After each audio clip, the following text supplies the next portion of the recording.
Namshukuru Mungu kwa siku ya leo, nimejisikia furaha sana kwa huduma hii kubwa ambayo imefanyika kwenye kata yangu ya Mwika Kusini, ambayo imefanyika chini ya udhamini au ufadhili wa hospitali ya KCMC kupitia usharika wetu wa Kirueni.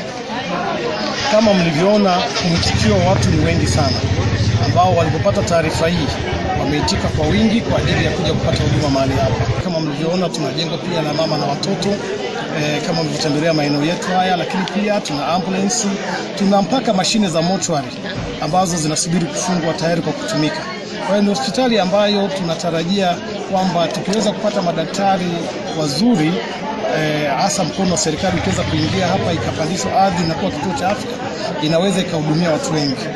Kama mnavyoona hapa tuko mpakani pia na Kenya. Kenya ni karibu sana na eneo hili, kwa maana ya kwamba hata nchi za jirani wanaweza kawa wanakuja kupata huduma mahali hapa. Kwa hiyo kwa kweli binafsi nimefurahishwa sana na mwitikio wa watu. Kama mnavyoona ni watu zaidi ya 400 wamekuja kupata huduma hii. Maana yake ni matokeo mazuri kwa kata yangu. Kwa hiyo nina imani kwamba baada ya vipimo hivi na majibu kutolewa, ina maana kwamba watu wengi watajua afya zao, na wale wenye magonjwa yanayotibika yatatibika, na wale ambao pengine wanatakiwa kupata kinga watapata kinga. Kwa hiyo nategemea kuwa na wananchi ambao watakuwa na afya njema.